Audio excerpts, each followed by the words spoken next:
Salmon, the fish that everyone likes, including bears. So today, Dennis is making salmon cakes with a unique species, canned salmon. This fish has evolved with a thick aluminum shell for protection against bears. He begins with a quarter onion diced, crying his eyes out with camera, of course, and then sets his freshly seasoned griddle to warm over low heat. Then it's time to begin working on his binder. He grabs a semi-fresh avian egg.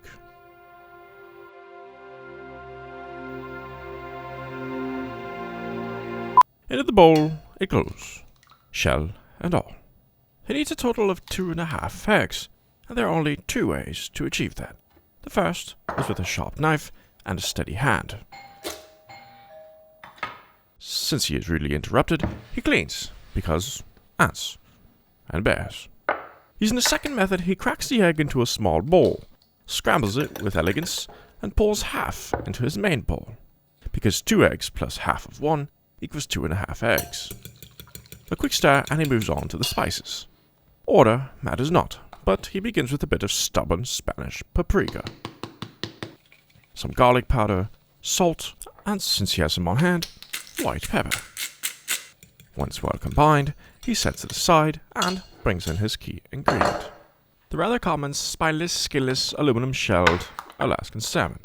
He pierces their shell to drain them of their hemoglobin-less blood, from an elevated position, of course, for best results. He then adds the flesh into a big bowl and mixes until it is well combined, attempting not to flake it too much. Then it's time for the glue.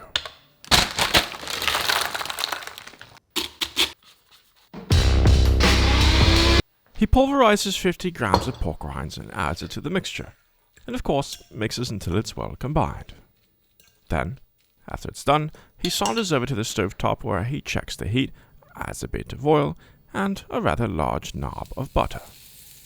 The soothing sounds of milk fat are then interrupted with a silicone brush, which he uses to spread the oil and the butter around the pan.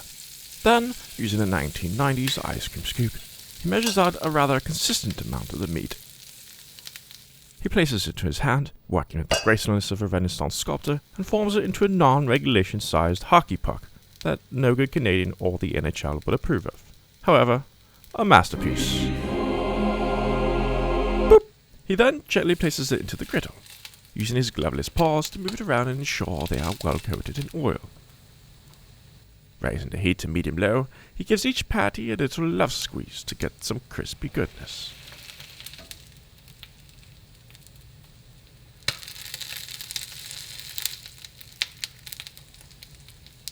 While they cook, he takes time to make some tartar sauce.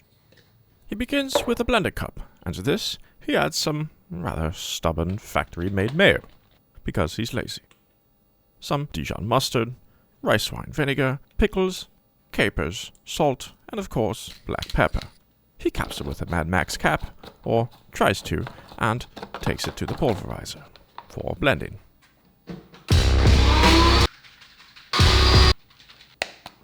Tartar sauce complete. He flips his salmon patties, or cakes, or whatever you prefer to call them, and lets them continue browning until they are well done.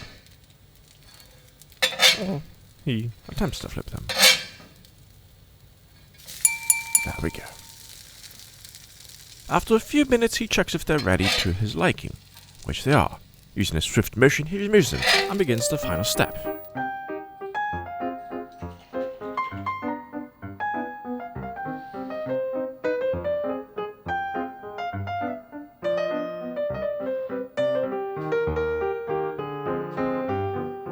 If you have any canned fish in your pantry, share this video. Until next time, eat well and watch out for bears.